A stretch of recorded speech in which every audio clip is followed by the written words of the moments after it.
For more than a century, the Seventh-day Adventist Church has placed an emphasis on religious liberty, and today that annual emphasis has become to us again. Religious liberty is a fundamental Protestant principle consistent with the character of Jesus. Now, I'm going to put a map here on the screen of where I want to go with you today, and we've got a lot of ground to cover. I'm going to move rapidly, but let me remind you, your name, 3 words. And what I'm going to do during this sermon at different times, I'm going to say the first 2 words of our name, and you're going to answer me with the 3rd word. So we are Seventh-day Adventists. And because Adventist means we are looking for the soon return, the literal return of Jesus. And especially with this message today, this is a pretty solemn and lucid message, and I want us to be hopeful and not depressed. So at different times I'm going to say, and we're waiting for the Lord because we are Seventh Day, and you're going to say Adventist. Only you're going to say it a little bit more zealously, all right?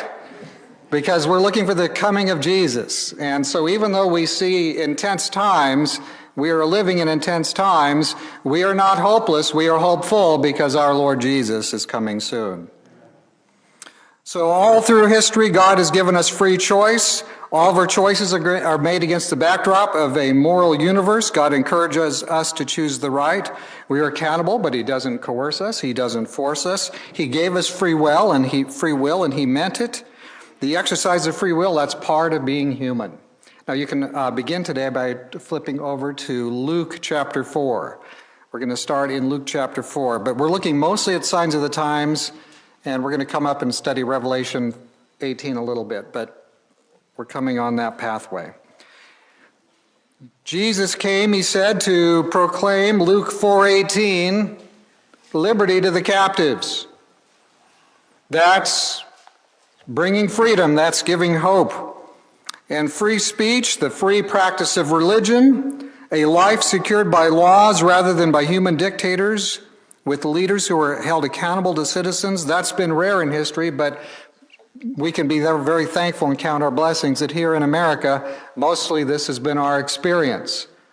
It's not that the king or the governor or the president says thus and so, and that's the law. We have a constitution, we have laws. We believe that, and the people vote, the people decide. And so, I'm glad to say to you today that many Protestant Christians still believe in the separation of church and state, but I'm sad to say that I can't say most Protestant Christians. I can say that many Protestant Christians believe in that, but there are many Protestant Christians who don't perhaps have the right grip on separation of church and state. That's why we have our Liberty magazine. We send it to thought leaders, mayors, lawyers, judges, and so on. And you saw that in your bulletin insert today. And so this is the time we emphasize that. We want people to have a Protestant approach, but the Protestant approach is waning dramatically. And so today we're going to be forthright with the facts the best we can. From the beginning, one of America's boasts was that this was a nation without a king and a church without a pope. In fact, when in 1775 a British soldier ordered John Adams, John Hancock, and some other men who were with them, they ordered them to disperse in the name of George, sovereign of England. Do you know what the response was? John Adams responded, "We recognize no sovereign but God and no king but Jesus." And that, friends, that's the essence of America. You know, God is going to be our leader here, but we're going to give free rights to everybody. We have a unique form of government. I want to take you back 238 years to Philadelphia, Pennsylvania, and what came to be called Independence Hall. In that hall, they had the final kind of draft of the United States Constitution, and they were debating whether they would adopt this or not. Benjamin Franklin had a prepared speech. He was feeling very ill, but he was present. He had his speech read because he wasn't able to read it. And I want to share with you on the screen part of what he had written. Benjamin Franklin. In these sentiments, sir, I agree to this Constitution with all of its faults, if they are such, because I think a general government necessary for us, and there is no form of government but what may be a blessing to the people if well administered. And believe further that this is likely to be well administered for a course of years, and can only end in despotism, as other forms have done before it, when the people shall become so corrupted as to need despotic government.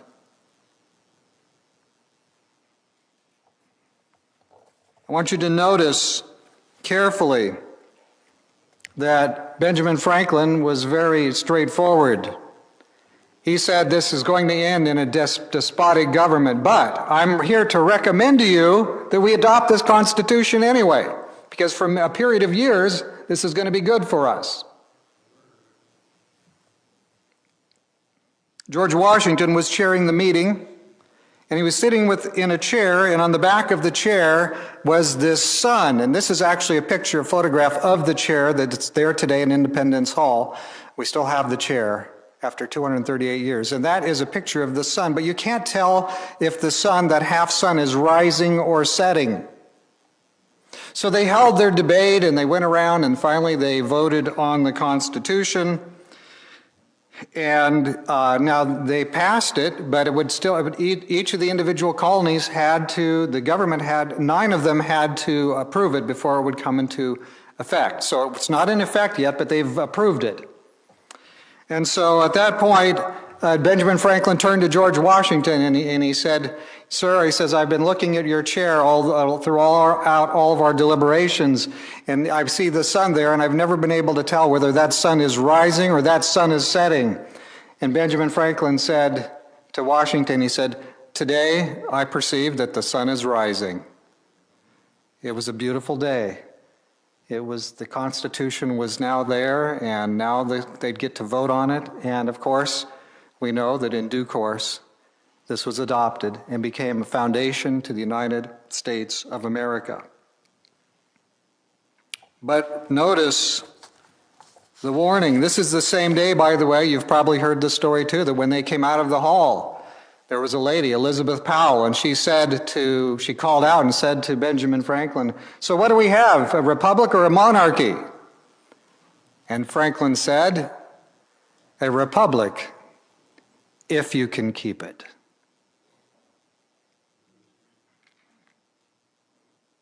Now, although Benjamin Franklin wasn't perhaps as much in the Christian line as some of the others, he still had a vision that was kind of like the Daniel 2 vision that we're all very well familiar with, right? What happens at the end of Daniel 2? All human governments, they rise and fall, right? And at the end, God's government is the only one and only. We talked about this the other week. And so, yes, we have a republic if we can keep it. I want to talk to you today, and I'm going to define for you what I believe is a situation that we have America, and I'm going to put it into 3 stages of history. 3 stages. We have early, middle, and late stages. I'm going to say that the early stage begins around the time of the founding of the Republic in 1776, in that space. You might not have ever even seen this flag before. I don't remember ever seeing it before, but this is the original flag that was the United States flag in 1776. You're probably thinking of Betsy Ross's flag or this rattlesnake flag, which is my favorite. But anyway, this was it. And that was our early flag. Let's talk about early stage America. Then we'll talk about middle stage, and then we'll spend energy on where we are, late stage America.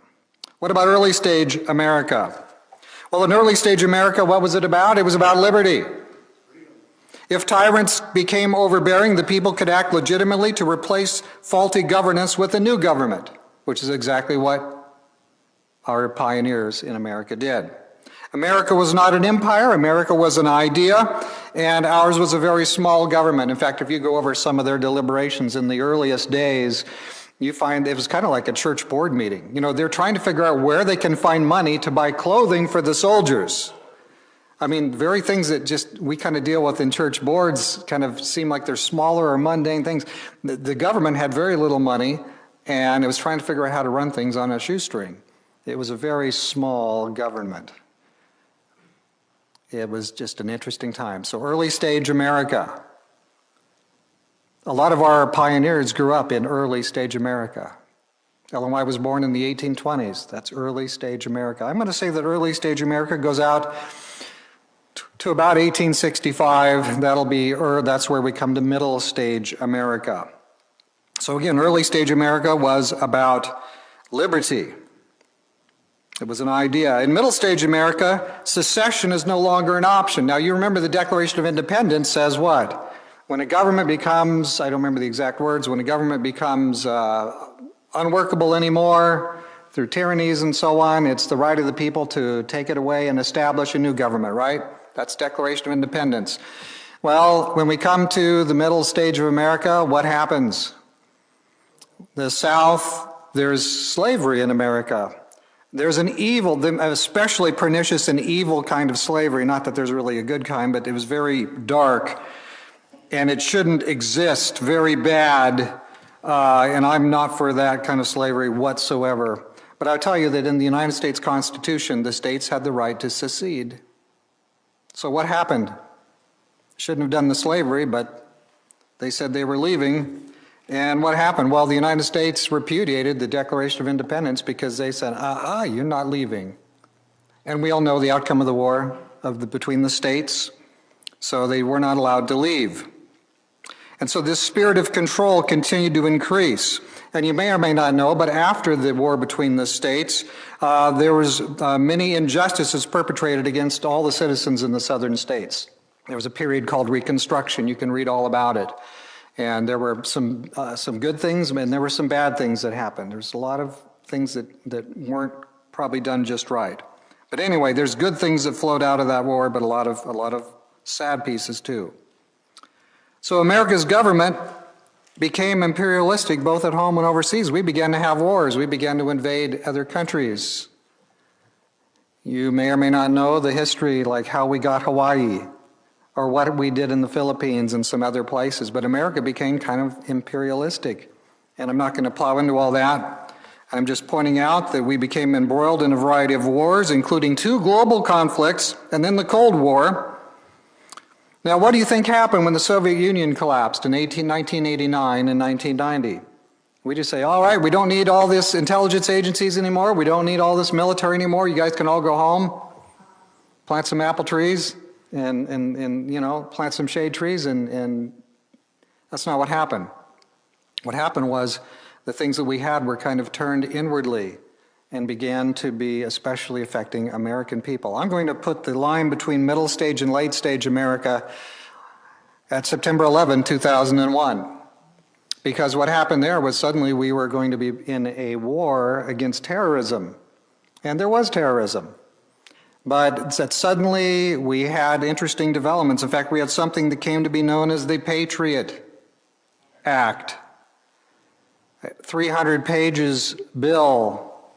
Do you know that on September 11 we had the terrorist strike against the United States? Do you know that just 3 weeks later, on October 2, they had the 300-page bill for them to vote on?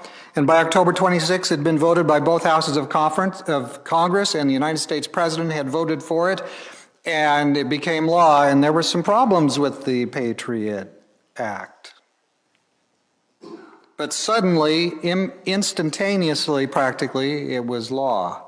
And I think that marks a pretty interesting transition between middle stage America and what I'm going to call late stage. And you might notice the flag is upside down there as kind of like an emergency sign. And I think we'll justify why I've put it that way. So, what's different about late stage America? Well, maybe before we go there, maybe we should remember something. All these kind of challenging and sober things we're talking about. We are Seventh Day.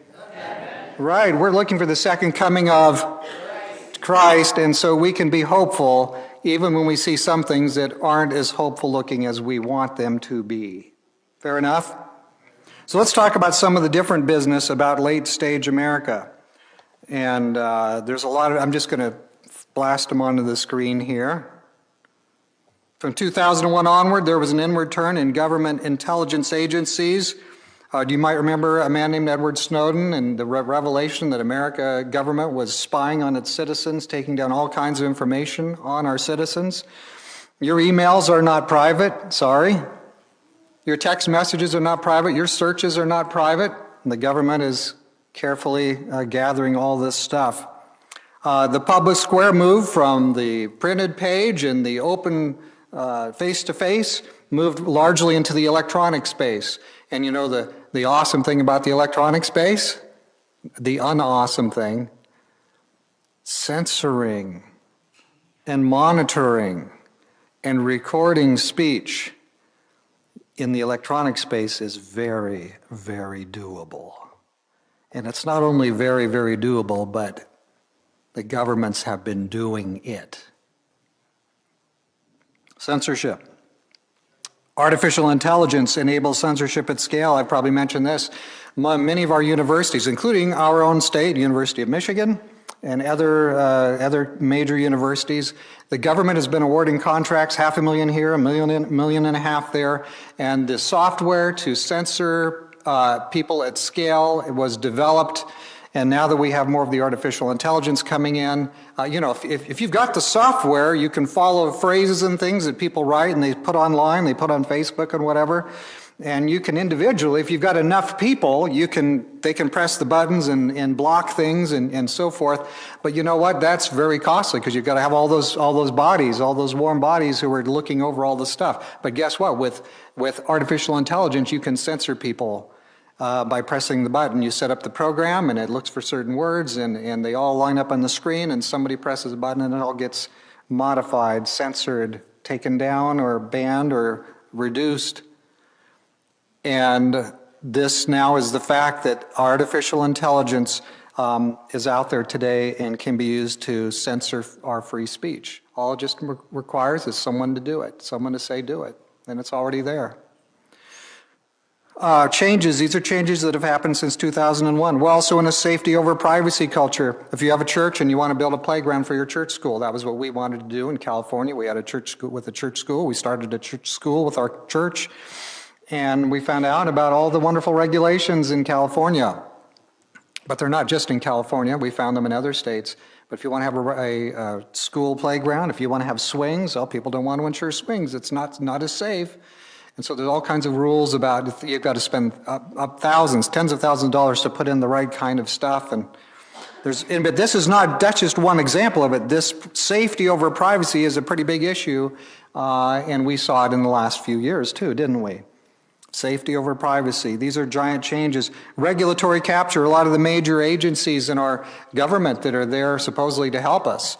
The Center for Disease Control, the FDA. A lot of these are, you know what happens when people finish their term? The same people suddenly become lobbyists for the big pharmaceutical corporations. It's called the revolving door. The people that regulate automobiles, suddenly they're in the one that's the transportation. And there's a lot of this regulatory capture. The mainstream media. Well, guess what? The mainstream media is changing, and with the internet, there's a lot of changes there. And now the mainstream media has become extremely dependent on big pharmaceutical dollars to do its advertisements. So it's kind of hard to be objective and fair and factual when the people that are paying for you to be on the air, when those people, if they pulled their advertising dollars, your company would be in trouble. Interesting pieces.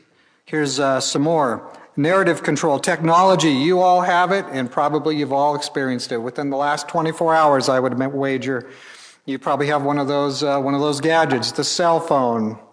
Maybe you've done a search on the internet for something, I don't know what, something in the last 24 hours.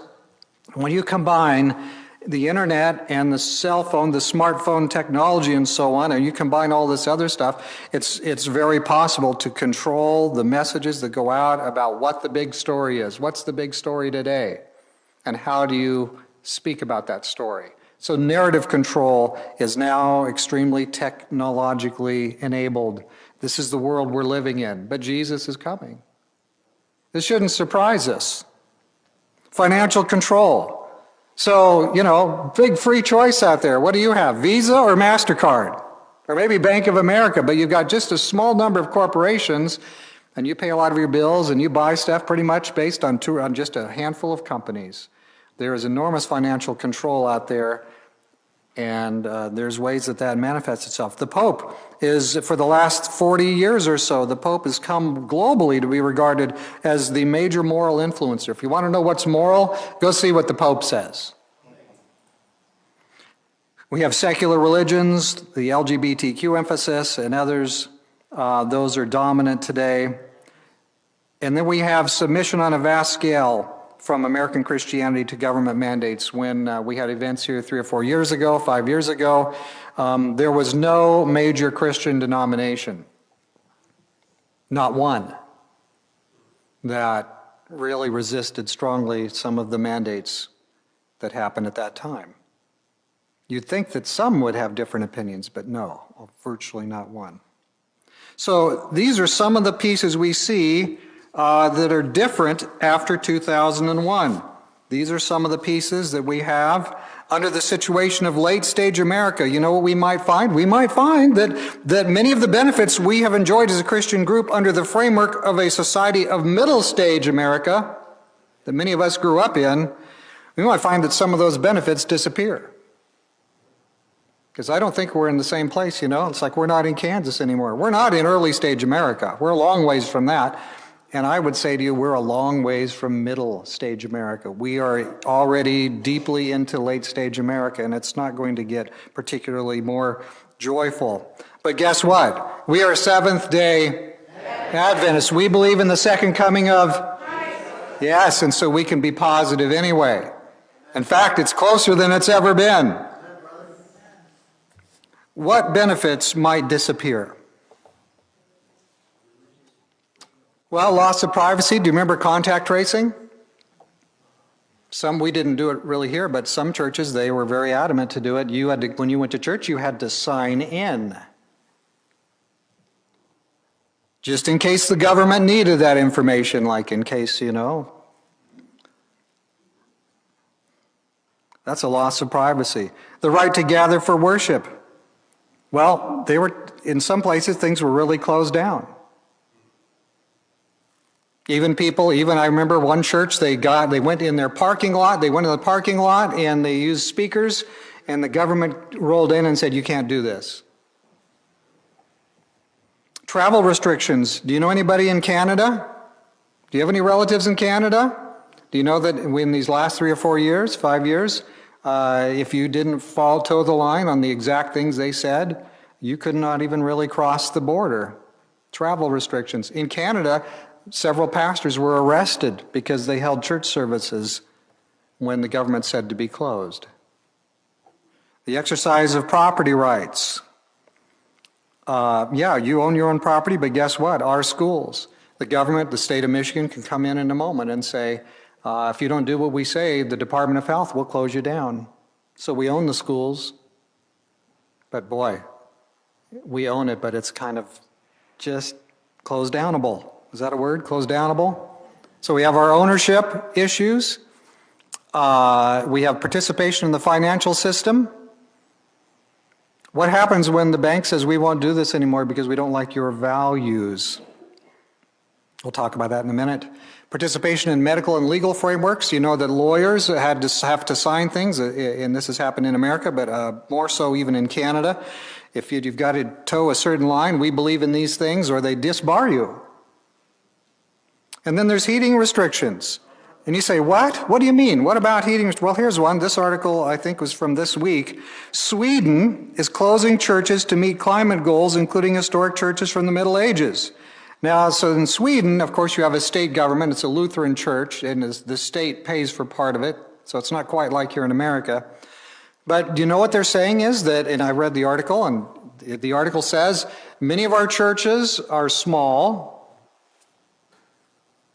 So what? But many of our churches are small, and they run on heating oil. When you burn heating oil, it increases the carbon usage.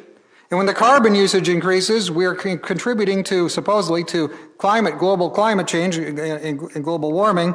So what we're going to do is we're going to close some of our churches during the winter because we don't want to contribute to global warming. And some people in Sweden have objected to having their church closed because it's winter.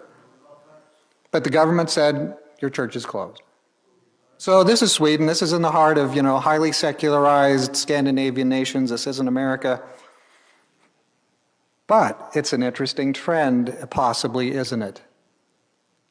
Yeah, I mentioned not being able to participate in the financial system. Here's an article. This is about a year and a half old, so this isn't even new news. And if you read the whole article, The Rise of Religious Debanking, they talk about various ministries that were debanked. The banks that they were operating with told them, we won't do business with you anymore, because you're doing this ministry here in this African nation and this and that, and you're not subscribing to our values. And so imagine what would happen when we come to a space where the bank won't take our money because our values are not preferred. So these are some of the dark pieces here. What about AI? Did any of you see the big fight this week between the presidential first lady and the vice president? Well, it's a deep fake. It didn't really happen.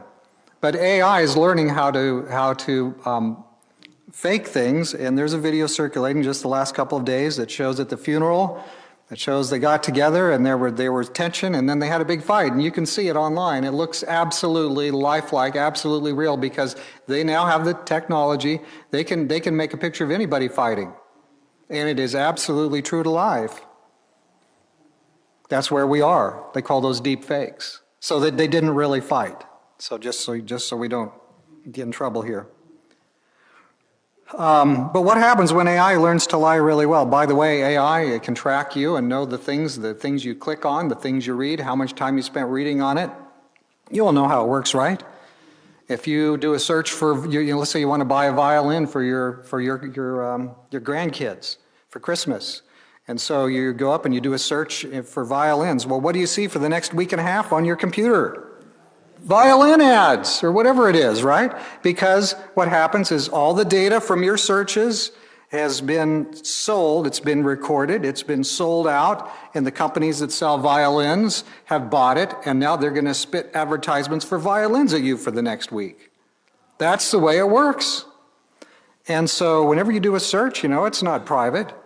These things are known. So AI, what happens when AI gets so good and it already knows the things you're suspicious of? And what happens when AI is really, really good at lying to you? How's that going to work out for you? I'm just warning you. I'm just warning you. We're living in some crazy times, but we are Seventh-day Adventists, and we know Jesus is coming soon. We can be thankful. Now, in case you have doubts, let me give you a couple of quotations here that might be of interest to you. Now, this one is just from the Desire of Ages. But now, let's be real. Here it is. In the last great conflict in the controversy with Satan, those who are loyal to God will see every earthly support cut off. Because they refuse to break his law in obedience to earthly powers, they will be forbidden to buy or sell. Is that pretty plain speaking, brothers and sisters? Now, I'd be unhappy. How would you do if 50% of your earthly supports were cut off? You'd be in a world of hurt if 50% of your earthly supports were cut off. 75%, 90%. Every earthly support is going to be cut off. That's where we're headed. It didn't happen in early stage America. It didn't happen in middle stage America. But if this is the last stage, if we're in last stage America, then that's going to happen to us, or at least whoever's alive at the very end. Here's one other. Now, I'm going to admit here now, I'm going to be rebuked by this next one. I feel silly. Let's look at it. That's Desire of Ages 121, but let's look at the Last Day Events, page 147. We need not be surprised at anything that may take place now. I publicly admit I was very surprised by what happened 5 years ago. Were you? You don't have to admit it. I'm going to admit it. But she says we need not be surprised at anything that may take place. Now, this is written 100 years ago. We need not be surprised at anything that may take place now, 150 years ago, presumably still today, right? We need not marvel at any developments of horror. Well, 4 and 5 years ago, I was marveling at the developments. Maybe some of you were too. We couldn't believe the things that we saw that were happening in America. But she's telling us, don't be surprised. Those who trample under their unholy feet, the law of God, have the same spirit as had the men who insulted and betrayed Jesus. So we shouldn't be that surprised. Should not be that surprised. About 15 years ago, the United States president, who was president at that time, and this was President Obama, there was a change in how he referred to freedom of religion. The phrase that used to be freedom of religion, and President Obama began referring to freedom of worship. Well, freedom of worship is a subcategory of freedom of religion. Freedom of worship is just saying you can go to church, but you could say if we're going to restrict freedom of worship, you can't hand out any literature. You can't do this. You can't preach publicly. You can't do this or that. But we'll let you go and do this. It's restricted. And in case somebody thinks, well, yeah, that was one political party or that was one president, guess what? 2 years later, the next president, who's going to be president in 2 weeks from now, again, unless something even weirder happens, he used the same language. Freedom, change from freedom of religion to freedom of worship. So I know we still ask ourselves, well, how can this be? How can this be? So I turn again to Rod Dreher's important book, and I believe I've mentioned this from the front here before. He's using Alexander Solzhenitsyn. He was a Soviet dissident, and he wrote the Gulag Archipelago. But Dreher writes this book, Live Not by Lies, and he's building on the things that Solzhenitsyn learned in the Soviet Union. I'm going to give you a couple of thoughts from this book. This book is called Live Not by Lies, a Manual for Christian Dissidents. Well, what's a dissident? A dissident is somebody that doesn't agree with the government. And like we're neutral, we're not pro or con, we're not for this party or that, we're neutral, but guess what? What happens when the government isn't neutral? See, and here's a problem. Protestant looks a lot of times at the Catholic threat and we say, whoa, there's a big Catholic threat here. And that's right. But you know what happens? We don't think about the secular threats. And we're living today in a time when the secular has got a lot to say, and it's very religious. So anyway, in his book, Live Not by Lies, a couple of things he says here. By the way, how did he know? How did Rod Dreher know there were problems? Because he knew a lot of people that had come out from behind the Iron Curtain in Eastern Europe. They had lived under a totalitarian society where you had to lie all day long. And these people, many of them came to America when the Iron Curtain came down and they were able to come to America. And now, after coming to America, they could not believe their eyes because they were seeing the very things that they saw in Eastern Europe when they were younger. They were seeing some of those things begin to manifest here in America. And they're telling Rod Dreher, hey, things are changing. By the way, this book was written mostly in 2019. It was published in 2020. So this stuff here was mostly we weren't even in 2020 hardly when this was published. In other words, that stuff didn't really, he had the book before largely we came to that. Anyway, some things from his book. For the people of those captive nations, this is Dreher speaking, totalitarian meant the near total destruction of any institutions independent of the state. It meant complete economic submission to the state and general material immiseration. So it meant, you were poor and struggling. It meant the politicization of all aspects of life enforced by secret police, prisons, and labor camps. It meant the harsh persecution of religious believers, the crushing of free speech and expression, and the erasure of historical and cultural memory. Page 28. That's what those people came from. And then they looked in America and they said, their jaw dropped. They said, this very thing, we're seeing elements of this here. They couldn't believe it.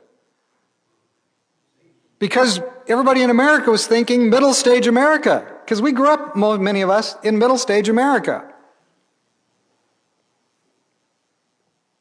Hannah Arendt wrote this book. It's the book on totalitarianism. She was studying the Nazi thing and all the things that happened there. And this book came out in I think it was 1948 or maybe it was 1958. Hannah Arendt's book. Dreher quotes her book, and here's what she says about totalitarianism. By the way, she says that when you have totalitarianism, what is it that it is? How does it work? Totalitarian movements are mass organizations of atomized, isolated individuals. And then here's her quote. What prepares men for totalitarian domination in the non-totalitarian world is the fact that loneliness, this is what she wrote, once a borderline experience, usually suffered in certain marginal social conditions like old age, has become an everyday experience for the ever-growing masses of our century. So she's talking about mass population is lonely and feels an emptiness and a lack of meaning. And although today more people than ever are connected by cell phones and the internet, today there's an epidemic of loneliness. Today people are lonely and depressed and they feel totally isolated and alone. Many people really suffer dramatically from that. Even though we're more connected than ever before, but we're not connected face to face, we're connected through the device, which can records basically everything you do. Challenges. And basically what we have here today is the politicization of everything. This is what totalitarianism is. It is the politicization of everything. And by the way, what does everything include? Yes. It would include the church. The church could get to a place where it begins to cancel people. But we are Seventh-day Adventists, and who's coming soon? Are these things unexpected? Does the Bible tell us about these things? Yes. How is it that everything's becoming politicized? We talked about it already a little bit, but here's from Dreher's book again. There's 4 of these here. Consumerism is how we are learning to love Big Brother. Big Brother, George Orwell's novel, 1984, a dystopian outcome in the future where the government controls everything. It controls what history is and all that. So he's referring to that. Consumerism is how we are learning to love Big Brother. What's more, Big Brother is not exactly who we expected him to be, a political dictator, though one day he may become that. At the present moment, Big Brother's primary occupation is capitalist. So what is that? He's a salesman, he's a broker, he's a gatherer of raw materials and a manufacturer of desires. He is monitoring virtually every move you make to determine how to sell you more things. And in so doing, learning how to direct your behavior. You did a search on violins. Now you're going to get violin ads. Yeah.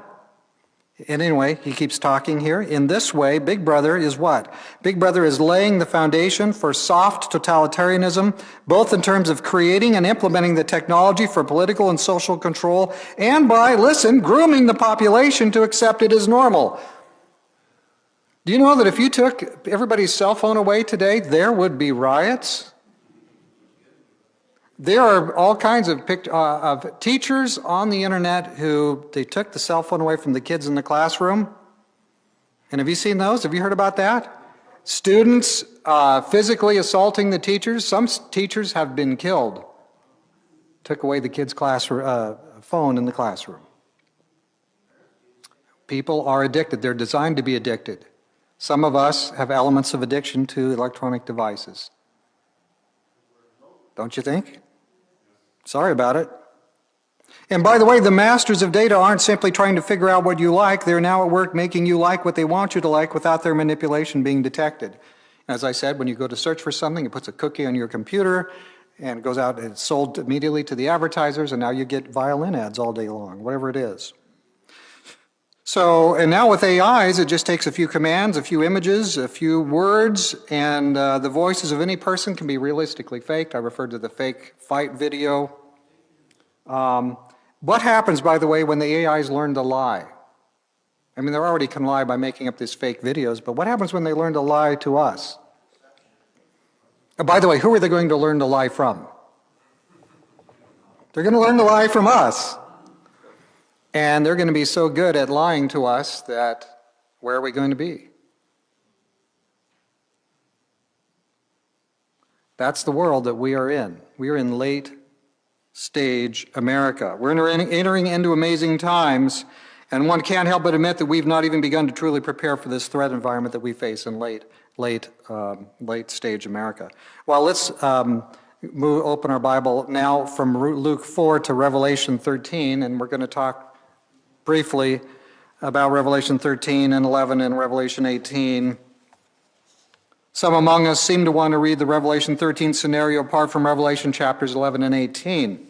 Now, you know Revelation 13, this is all old news, but it's very current news, right? Revelation 13 lays out the end-time scenario that we all know indisputably. The power represented by the lamb-like / dragon-like beast in Revelation 13, verse 11, that's going to employ its abilities to deceive us so that the people of earth are led to worship the sea beast. That's the first 10 verses of Revelation 13. In some manner, he's going to cause those who refuse to worship the sea beast to be economically sanctioned. They won't be able to buy or sell. They won't be able to participate in the economic life of the nation. They'll be rendered incapable of buying and selling. They'll have to submit to coercion to buy or sell. And of course, once they submit, they will have the benefit, I don't know I'd call it that, the mark of the beast, so they'll be able to buy or sell. Now, it's our understanding that the sea beast represents the papacy. The lamb-like, dragon-like beast represents America under the control of a fallen away version of Protestantism. The speaking of the image, Revelation 13, verse 15, says the image that's created will speak. We believe that's the passage of a law exalting and enforcing the worship of Sunday. These are all kind of things we've all heard many times, so I'm not going to expand on those. But I said we should look at Revelation 13 in light of Revelation chapters 11 and 18. So let's think about that. For example, let's flip back to Revelation 11 if you want. We'll just take a moment with Revelation 11. Revelation 11 has got a lot going on there, and this won't be an exposition of Revelation 11, but I'm going to point to you to verse 8. Revelation 11, verse 8. So what do we have here? The church is being measured and so forth. And there's two witnesses, they're slain, and then they come back to life. And we believe, just the summary of it, we believe that Revelation 11 is outlining a lot of things that happened in the French Revolution, where the Bible was suppressed, but God brought it back anyway. But what's interesting is if you look at Revelation 11, verse 8, you have this interesting line here. In fact, I've got a slide here somewhere for it. Some of my slides are scrambled up here. Okay, here we go. This is Revelation 11, verse 8, New American Standard. And their dead bodies will lie in the street of the great city, which mystically is called Sodom and Egypt, where also their Lord was crucified. Well, what does Sodom and Egypt represent? Those represent two of the most atheistic cities or nations that have ever been. Sodom didn't exactly have a community church, right? Egypt was where the Pharaoh said, "Who's the Lord God? I don't know this Lord God. Who is he that I should obey him? He's going to have to make me obey." And God did. So these two nations represent atheism. And France is the home of modern secularism. It really begins philosophically in France. And what do you have? If this is representing the French Revolution, we have the Bible, the Old and New Testament perhaps, slain, lying in the street of the great city, called Sodom and Egypt, where also their Lord was crucified. Well, we know the Lord was crucified in Jerusalem, in just outside Jerusalem, right, in the land of Israel. So anyway, this is combining several symbols here together, Sodom, Egypt, and the place where Jesus was crucified. But I'm here to say to you that what was it that all symbolizes all those things, kind of tend to symbolize together? Secularism, living without God, a godless outlook on life, a godless viewpoint on life. So what happens when we get to the end times? What happens when we're in Revelation 18? Here's our too small to read outline of Revelation 18. But what's going on in Revelation 18? You can turn to Revelation 18 if you want. You have these three main powers. Now, first you have Babylon has fallen. Babylon is one of the three main powers here. What's going on in Babylon? Babylon represents all false religion, particularly the papacy, I believe. We can prove that especially from Revelation 17 and other places. But there's two other powers in Revelation 18 that we don't often think about. Revelation 18, verses 9 and 10, talk about the kings of the earth. Who is that today? The political leaders. We've talked about that here before. And then half the chapter, verses 11 to 19, talks about the merchants of the earth. Who's the merchants of the earth? Who's that? So these are the three powers that combine in Revelation 18. And could it be that we're living in a time when we have Revelation 18 stuff going on? We have the kings of the earth, the merchants of the earth. These people have a lot of power. Babylon, false religion, has a lot of power. I know what you think MAGA stands for. Make America Great Again. Because we've all heard it for the last year, right? And longer. But I want to suggest to you MAGA should stand for something different in your mind. Microsoft, Apple, Google, Amazon. Those are the merchants in Revelation 18. Microsoft, Apple, Google, Amazon. If those people began to shut you down today, where would you be? I'm telling you that we are living in a very interesting scenario today. And MAGA can mean Microsoft, Apple, Google, Amazon. Perhaps you've also noticed that a remarkable number of people are being brought into the new United States administration. Have you looked at who the heads of the new different departments are going to be? Almost, well, they're not all, but many of them. More than any I've ever seen in any presidential administration. Roman Catholic, Roman Catholic, Roman Catholic, Roman Catholic. I'm not trying to stir us up into unhappiness. I'm just saying I feel a little bit careful when I see that, because Roman Catholicism, the reason there is Protestant view on religious liberty is because what the papacy did to believers in Jesus down through the ages. Okay? So we're kind of like the opposite. So yeah, I'm kind of concerned about that. By the way, when you look at Revelation 18, go down to verse 23. What do you find in verse 23? I'll read it. And the light of a lamp will not shine in you any longer. The voice of the bridegroom and the bride will not be heard in you any longer. This is talking about the Babylon being destroyed. For your merchants were the great men of the earth, because all the nations were deceived by your pharmakia, your sorcery. And so the great men of the earth, who are the great men of the earth today? I'll bet you that we could all start naming people off right now. We can put them right on the screen. Who's Mark Zuckerberg? Who was Elon Musk? Who was Bill Gates? You all know the answers. These are some of the wealthy, the great men of the earth. And some of them are associated with these large mega corporations, which control every aspect of our lives. But even though we see all these things, and even though it looks problematic, even though we know persecution will come to us, we are Seventh-day Adventists. Are we surprised, brothers and sisters? No. Is Jesus coming soon? Yes. So we don't need to be discouraged. And my goal is not to discourage me or you with these words. My goal is that we would be solemnly aware of the times we're living in. I believe we're living in late-stage America. Late-stage America. And God's going to finish, and God's going to win. We're living in a time that we need to watch for original thinkers and be careful that we don't cancel them. Do you remember what the Bible says? 1 Chronicles 12:32. Out of all the tribes of Israel, there was a certain group of people, the sons of Issachar, and the Bible says they were men who understood the times and had knowledge of what Israel should do. And I've come to believe, kind of sadly, that original thinkers among God's people might be a little bit few sometimes. And I think we need to be careful, very careful, what messages God sends and what servants he has and who he sends. We need to be very careful that we ourselves do not begin to become people who cancel possibly even some of God's servants. We need to be very careful. Jeremiah got canceled. What happened? Just exactly what God said would happen. Isaiah got canceled. What happened? Just exactly what God said would happen. And you can go down the list. Be careful who you cancel, because we don't know exactly who God might be sending us in this hour. Well, I want to come down finally here to talk about changing our expectations.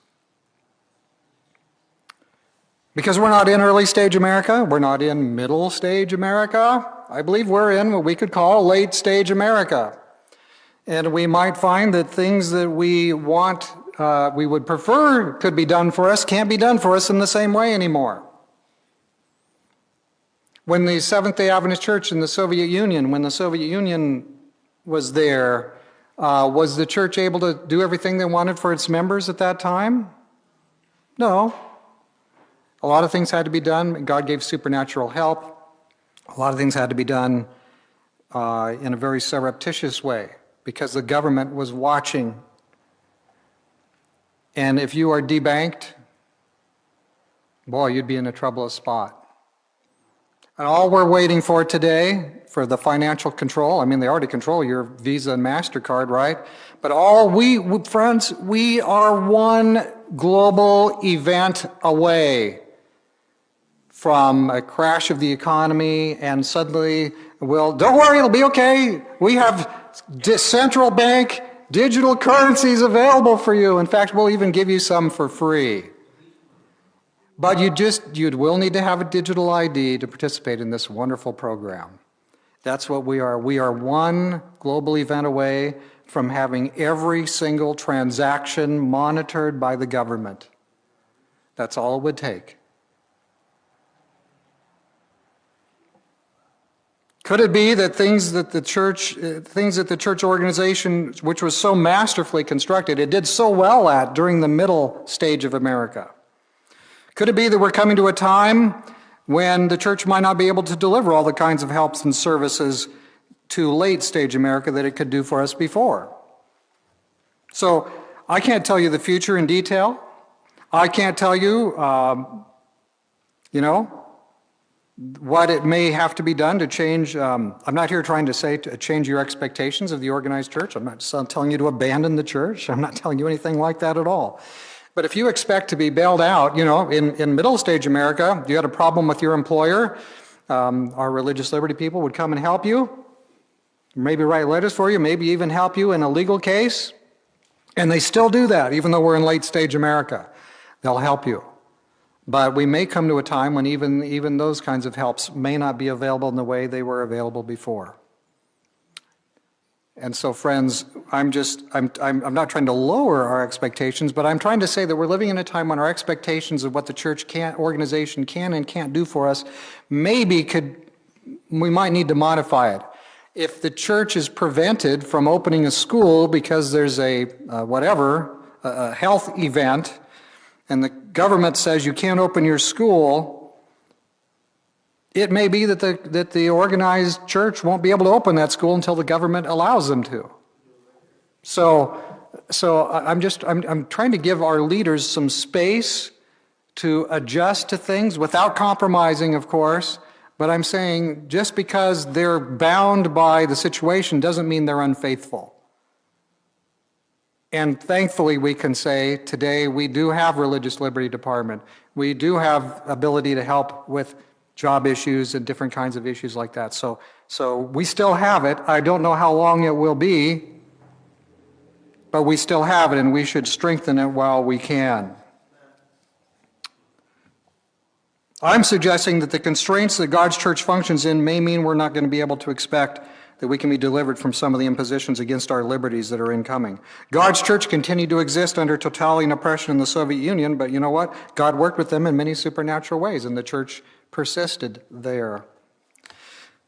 Now, while some Protestants have clear-eyed clear eyes about the threats posed by the papacy, it seems to me that few Protestants have clear eyes about the threats posed by her partners in Revelation 18.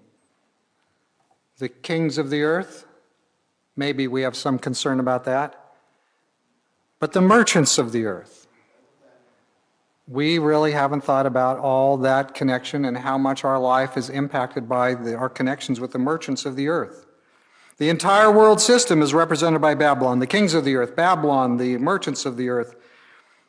And a lot of our fellow Protestants can see the Catholic threat, maybe, some see that, but a lot of them don't see the secular threat. And I'm here today to say to you, as a believer in Jesus, I think we have some pretty giant secular threats. And we shouldn't turn our back on those. We shouldn't despair. Why? Because we are Seventh-day Adventist, and who's coming soon? Jesus. So we shouldn't be surprised. We shouldn't marvel at horrors. We should say, this is a sign of the times. In his book, Live Not by Lies, there's one paragraph here I want to bring to you here in conclusion, near the conclusion here. Now, he's not a Seventh-day Adventist, but he says, what should Christians do who are living under this pre-totalitarian or early totalitarian society? I'm going to put it on the screen, what he suggested. The task of the Christian dissident today, now we talked about dissidents, right? Who would be the utmost in Christian dissidents?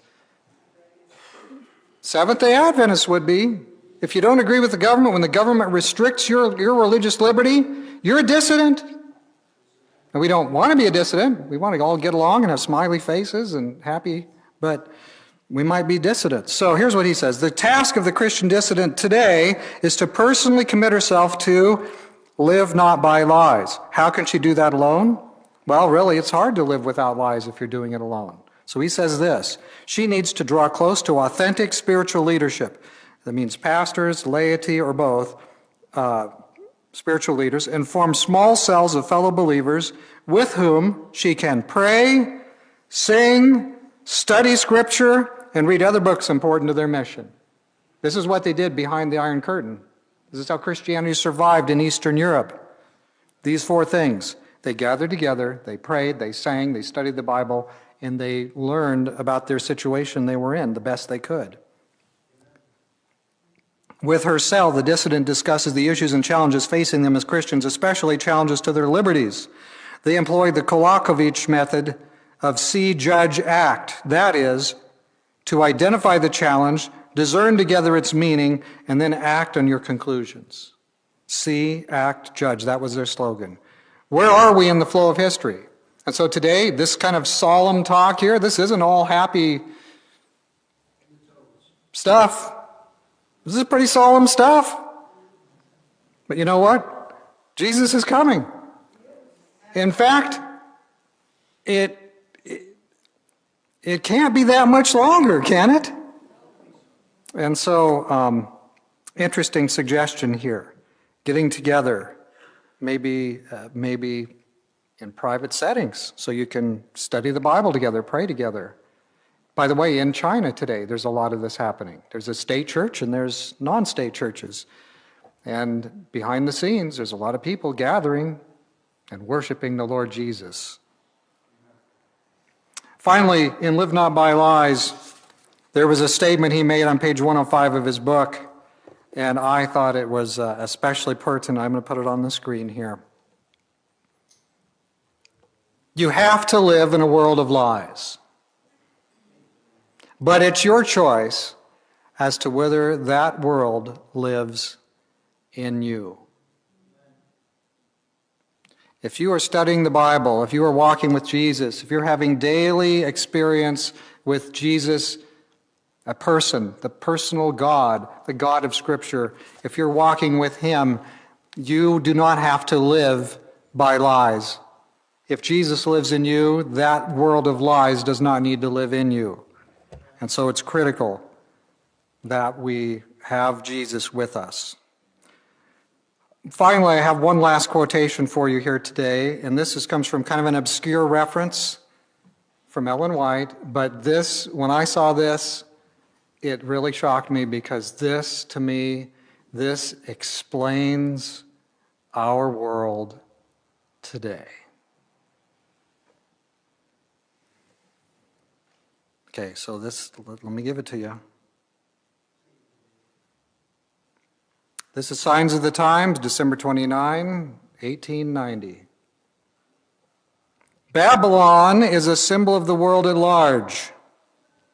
When its doom was made certain, its kings and officers seemed to be as men insane, and their own course hastened its destiny, the destiny of Babylon. When the doom of a nation is fixed, now she moves to the principle.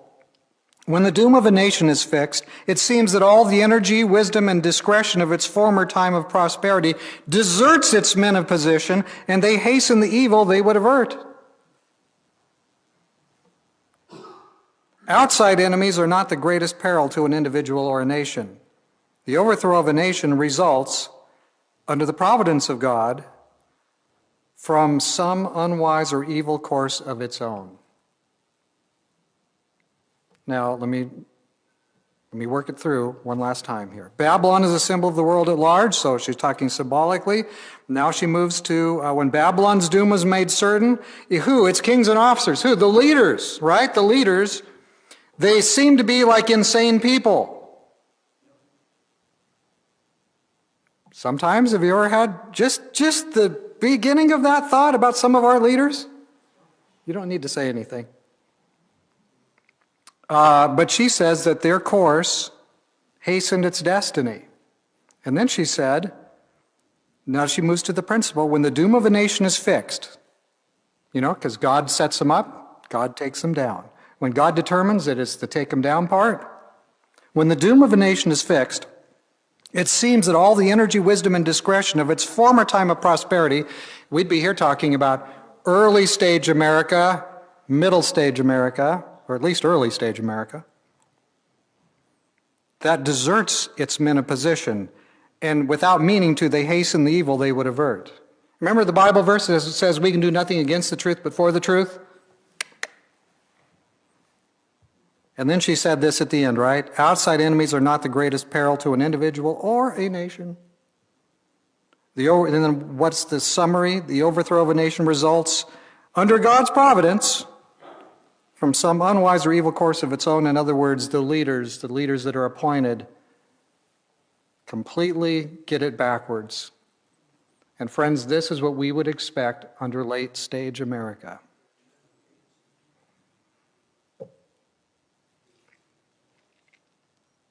As we look around ourselves, could this be exactly what we see, this reality that we see today? That the time of America's prosperity is now past, that its men of position, whether in government, politics, or religion, are largely persons whose energy, wisdom, and discretion are now deserting them. Could it be that Benjamin Franklin's warning that the Constitution they then created would serve only for a course of years, and that at the end of America, sometime during late stage America, it would all end in despotism? Could we be at that spot? Could we be at the ending where, is that what Revelation 13 shows? Despotism at the end? Yes, no surprise. Does Revelation 18 show despotism? Yes. But guess what? We are Seventh-day Adventist. Jesus is coming soon. Should we be surprised by these things? No. Was I surprised anyway? Yes. Okay, I'm silly. But I'm learning. And now the sun that was on the back of George Washington's chair. Maybe it was rising 200 years ago, but if we're in late stage America, then we're in the time when that sun is setting.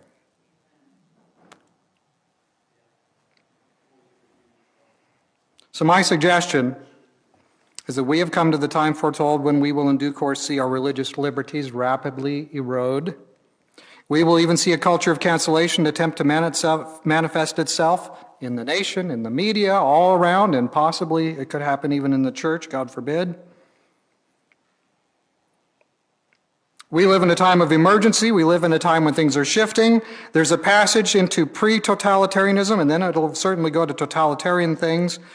238 years ago, Franklin saw the sun rising. Now we think maybe it's setting. Is this cause for depression? No. We were reminded that God is sending reinforcements. What has He promised to His church? The latter rain. He's going to give us just what we need so that we can come through. Friends, it's Bible prophecy. Bible prophecy is not on hold. Somehow you become a Seventh-day Adventist and you think all this stuff it fulfills in history, and we go through the times and the different time prophecies, but somehow the last piece is always way out there 50 years in the future. I'm telling you, there comes a time when it's not 50 years in the future, it's not 25 years in the future. There comes a time when it's not 5 years in the future or even 1 year in the future. Friends, let us rise and shine. Our light is coming. Jesus is coming soon. God has a lot for us to do, but we know what? That every earthly support will be cut off. Okay. So our goal now should be to draw closer to Jesus now while time remains and discover ways to share His truth now before the work becomes even more difficult. Friends, Jesus will not abandon us. His present truth is still here for us today. And so today we've dealt a lot with signs of the times. We haven't gotten plowed into the scriptures quite as deeply as I would have liked, but we trying to kind of catch up on where we are. Friends, I'm certain that as the times are going to become difficult, God will not abandon us. But if we abandon Him, then you're on your own, buddy. We're free in Him, but even if we've entered into late stage America, we shouldn't lose hope. Jesus is coming soon. While there's still time, we can influence lawyers, mayors, thought leaders, judges, those who support religious liberty. Their support of it is essential as long as we can. And so we have the religious liberty business today reminding you that we want to help people at least have an opportunity to hear a Protestant, Christian, biblical view of religious liberty. So friends, today, a pretty stern message, pretty solemn, not a happy face. But can we say as our last thing today, we are Seventh-day Adventists. Friends, who's coming soon? Jesus. Does that discourage you or does that encourage you? The things are coming to pass just as it was foretold. God is still on His throne, and very soon He's going to step off of that throne. He's coming here.